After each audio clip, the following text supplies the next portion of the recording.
Have you ever made a mistake that harmed someone else? Did you have good intentions but fell short of what you were trying to do? What happens when, despite our best efforts, we still fail? Mephibosheth's nurse is an unnamed woman mentioned only once in the Bible.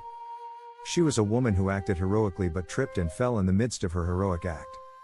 The impact of her tumble forever changed the life of a young boy. In 2 Samuel 4:4 we're told, Jonathan, Saul's son, had a son who was lame in his feet.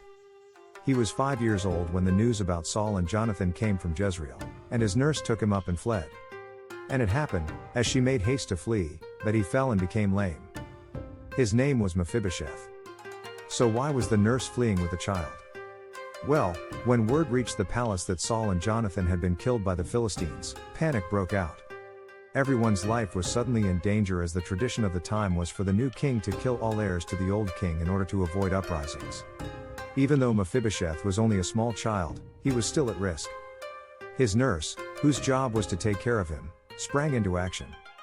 She could have just fled, leaving him to fend for himself, but she didn't. Her heart pounding, her mind racing, she grabbed his little hand and ordered him to follow her. All around them, others were doing the same. What did Mephibosheth's nurse do? Well, in her panic mode and in her eagerness to escape, she may have forgotten that his legs weren't as long as hers. Or maybe he wasn't looking where she was leading, and he didn't see an obstacle in their way. Whatever the reason, Mephibosheth took a nasty tumble, injuring both his feet or ankles. The nurse swooped him up in her arms and carried him away to safety. Once hidden away, she probably discovered that he was in bad shape, but what could she do? She couldn't call for the local doctor, or else word might get out that an heir was still alive. She probably bandaged up his ankles the best she could and prayed for a miracle, but Mephibosheth was forever crippled. Imagine how she must have blamed herself for her carelessness, how she cried herself to sleep remembering how full of life he had been, and now he was in constant pain and unable to run and play as little boys should. But the story didn't end there. Even though the nurse is not mentioned again, Mephibosheth is, and what a story he has. David and Jonathan had been best friends. They had made a covenant together.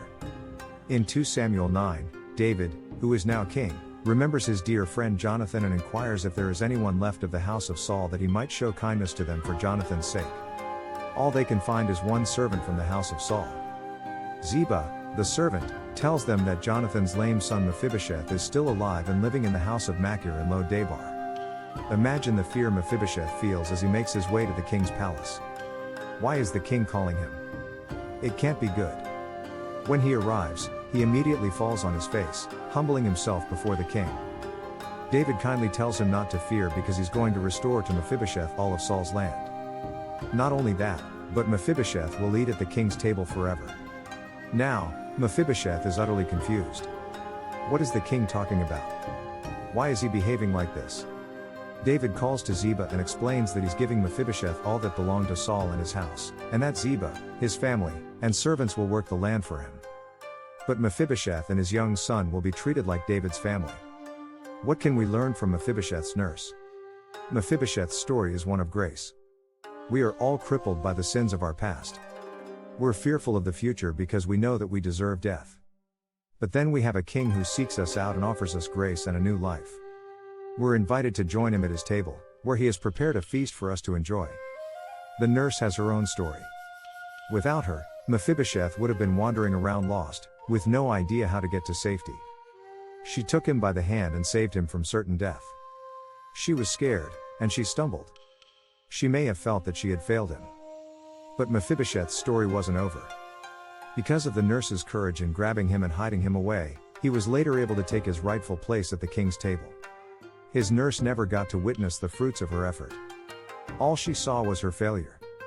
But God used her to save an heir to the kingdom. We may be like that nurse.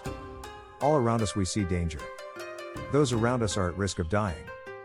They're wandering around confused, not knowing where to turn. It's easy for us to panic, to say there's nothing we can do.